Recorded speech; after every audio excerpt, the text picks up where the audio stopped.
Hi everyone, welcome back. We have the honor today to receive Dr. Thomas Nguyen, who's a teacher at Harvard in periodontics. Thank you, Dr. Thomas, to join us. Let's call us Thomas and back since we have the same family name. Yeah, well, are we cousins?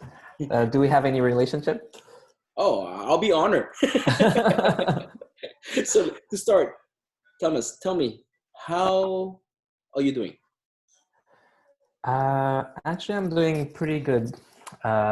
So everyone is on lockdown. So since about like 2 weeks now, I got used to the beat. The first week was pretty hard to like be isolated, not seeing anyone when you're so used to work all the time. But so it was really hard for me to be productive, and there's like this unknown effect that you're not sure what's going to happen. So it's very stressful. But for the second week, now I got used to it, and I think I can think more clearly and be better apt to like make a plan and plan for the future. Just because we have students to graduate at Harvard, so we need to find a plan to help them graduate and make new dentists for this coming year. So Has Harvard so put far everything on everything is hold good. yet? I'm Has sorry? Harvard put all the course on hold? No, the courses are online right now. So we're doing courses like you and I are doing on Zoom. Um, so this has been most of my days, meetings on Zooms, teaching classes on Zoom. But this is only didactics. So of course, you have requirements for clinic, and we're trying to figure out, how we can make this online. Most of the students right now went back to their home. So some of them are from Boston, but the vast majority is from like all around the US. Harvard University had a policy that they close all the dorms. Students are not supposed to come back after spring break because you don't want them to bring like disease back. So the whole school is closed, as far as I know, until the end of this semester. The thing with dental students is, they have clinical requirements to do, and this is very difficult because on one hand, you want to accommodate the students, but on the other hand, CODA, which is the accreditation body for dental school, they don't want to lessen the requirements. So we're not really sure what's going on at this stage, but I guess in the next few days to a week, we should know better. it's it's great that we're having your point of view as a teacher, but wasn't that long. You and I were students too. Can you tell us from your point of view how this affect the students? Because this is a stress on top of what they have to usually support, and dental school is not easy. Dental school in Harvard, I can imagine. So, what kind of extra stress are we putting on them? Yes, definitely. Um, if you remember being a student, you're like, let's say, fourth year dental student. You pass your boards, you can't wait to graduate and finally be a doctor and work. And in their case, a lot of, because in the US, you have to pass board part one, part two, and then depending on where you want to practice, you have some clinical boards also. Um, as far as I know right now, a lot of states have canceled or postponed their boards. So you have dental students who are not really sure what's going to happen, how are they going to complete their requirements to finally graduate. And even if they do, how are they going to take their boards to be able to practice and have a license? So this is very stressful for them at this stage. And schools don't really know what's going to happen, so everybody is listening to the news, seeing what's going to happen day to day. The second thing is what's going to happen after the crisis is done. Like, for those who go into residency and specialty, for them, I think residency programs can wait, and they will accommodate. But for the vast majority who are going out to practice, it's not going to be a good economy out there. you know Dental offices who are struggling right now may not be able to hire more like younger dentists. And I think that the population also that is affected by the economy won't have as much income to do dental treatments. So it will be a very difficult time for them, especially students coming out from Harvard. They pay 70, $80,000 per year. So they graduate with a huge amount of like student debt. Um, so it's definitely not an easy time for them. And Harvard has always been known as the cradle of thinkers. Um, is the faculty or the dean speaking all the brains to know how to solve this crisis? Because we would like to benefit Yeah. from the wisdom. So what you're saying, you know, people at Harvard, and I'm very proud of it, reacted very fast. So Harvard knows that, you know, every other school look up to Harvard. So they were the first school to close everything up and move everything online. This was done really early on. So I've been on vacation for almost a month now. Vacation, you're on And vacation, you're teaching, right? yes, I'm teaching, but I'm not going to work anymore. They will like since a month ago they slowly decrease uh, you know, numbers of patients that are treated in the clinic, and then they reacted very well to the news. And as soon as something new came out, they make like good decisions. So like I said, they were one of the first schools to promote social distancing, and also quarantine when faculty came back from travel or anything like this. So that was implemented back in January when we first heard about the Wow. outbreak. And then after that, as things got worse, then they closed down clinics. And at first, it was only for emergency, and then after that, now we're doing tele dentistry. So we're doing consult for patient over the phone and over Skype and FaceTime. And only the very severe cases will see the patient in the dental practice. So based on what you're telling me, I it's think overall, based on go what you're ahead. telling me, it's if you guys were in there since January, that's mean by next week you'll be able to talk about the coming back, right? You're way ahead of us. So actually, no, because we're affected by the rest of the country, and the U.S. is nowhere near the apex. New York has more and more cases, and the U.S. recently passed China in terms of the number of cases. So I don't think that the crisis will be done anytime soon. Pretty sure it's gonna be at least end of May, June, or according to Donald Trump, maybe Easter, but I highly doubt it. I'd like to share with you a few of the thinkings that we've been through online with different expert or different thinker. And one of the thing is we are stuck right now in pause. I'm talking about the whole industry, and we all have continuous education to attend. One of the crazy ideas coming out is like we should spend our time online and to make sure that after this month we don't have to attend anything for the next, let's say, 2 years, because we'll be busy trying to run the whole thing. Now I'm speaking to Harvard here. This is the kind of prestige coming with it. Um, I'm just picking up your brain, but how about if Harvard can just pick, just maybe just participate in the fact that okay, let's share the wealth of knowledge to everyone, and then you ask in return all dentists to take over your intern or your students to be graduate, and the clinical part can be done in the dental clinic after that. Since we will have more time, we'll have time to look over them. Maybe that's going to be a solution that's going to help everyone. What do you think? I think it's a good solution. So just so you know, all of the Harvard University classes are open freely online right now. So anyone can have access to them. As for the dental school, we open it up to other university also. So we have a collaboration between Harvard, University of Pennsylvania, and Columbia so far. So one of the thing about isolation is it creates some sort of depression, and I think humans are made to be social. So that's why one of the things that we had to prevent like this isolation is collaborating with other schools. So I think students are having a lot of fun attending schools at Columbia. And we have like speakers from around the world giving lectures to our students. Um, but definitely, I think it's a very good idea to like share the knowledge to everyone, and possibly, you know, your ideas seems very interesting to have dental students go into other In all the future, practices. if we don't take Yeah. care of them, that's will be end up in problem. And we all know that by May we're gonna have free times on our hand. That's for Mm. sure.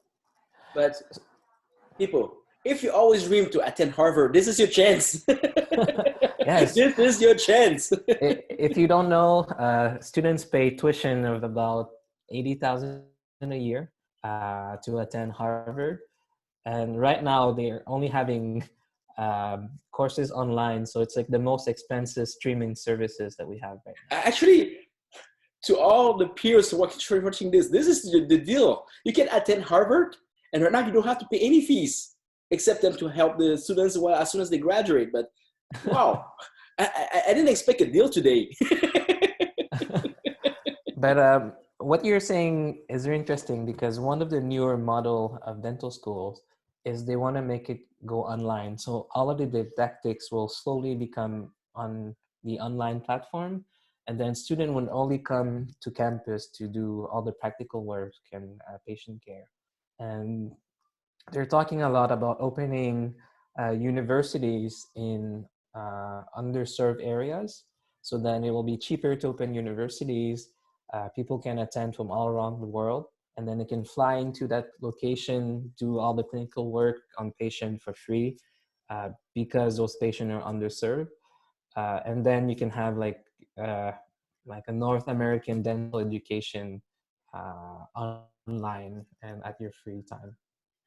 I think this virus wasn't planned, but it's the best opportunity we have to rethink a model. And I'm glad to see that even in education, people has moved ahead faster than the virus.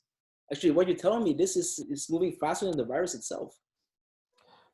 Uh, I don't think so. I think it was the virus was like the push necessary, because before that people were not that excited about online learning. They're like, oh no, I prefer to do hands-on. I prefer to do in person, and because of this virus thing, people started to experience more what it is to have a meeting on Zoom, what it is to have a lecture on Zoom.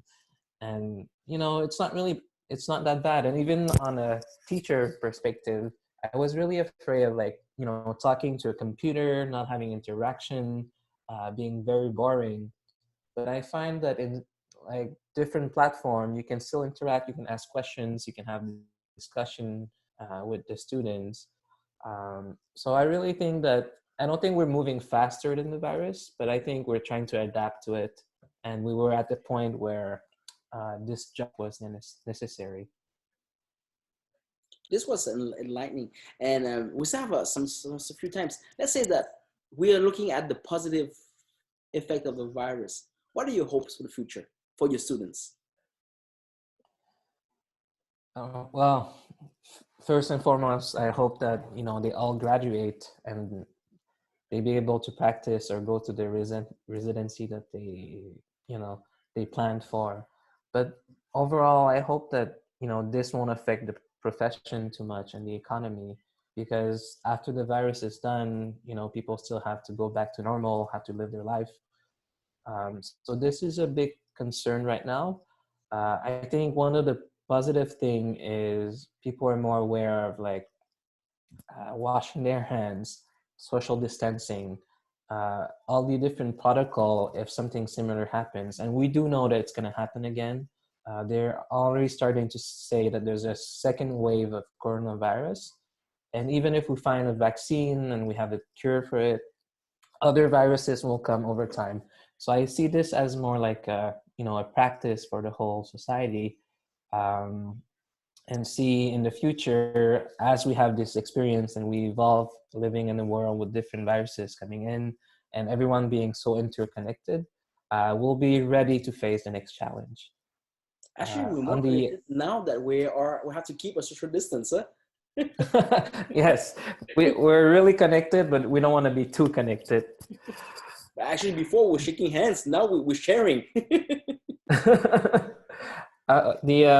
elbow tab became very popular now also. Um, to the people listening to us, let's say that those crazy ideas we just throw out, and this is just crazy ideas. My opinion, your opinion, nothing more. But let's say that they want to help. Is there a way to reach you or reach Harvard or reach? Let's say we have dentists now that say they're willing to help. Yes. Is there any way for I them? mean, in the near future or the immediate future, I don't think it will be fast enough to have anything done, because we're just adapting to whatever laws the government puts out. But like I said, it's something that's going to be recurrent. So I'm sure that we can plan ahead and have discussions and exchange of ideas. And of course, they can reach me on my email, my Instagram account, um, Facebook, LinkedIn, anything. I'll be happy to talk to anyone. I'll be tagging you on this video on Facebook and LinkedIn. So for the people following us who like to help or to contribute, there's a way for you to reach Dr. Thomas Nguyen from either Facebook or LinkedIn. And let's say if I let you close with a message of hope, what would that be? Message of hope. Um, Please, sir. you know, We need hope at this stage. yes. Human beings are very innovative, and anytime that there's a challenge, I feel that we always rise up to it. Um, there's many benefit to what's happening right now in terms of air pollution, in terms of advances in science, like I said, in terms of practicing different things to prepare for another pandemic that will be more severe than this one. Um, so all this, what doesn't kill you make you stronger. And I believe that, after this experience, as humanity as a whole and everyone like together will become a lot stronger. Wow, what a word of wisdom from Professor Thomas Nguyen of Harvard. Um, I think what we have to keep from this, it's our future. The students that are graduating this year may need our help. We don't might know how, but take the deal. Attend Harvard for free, then pitch back.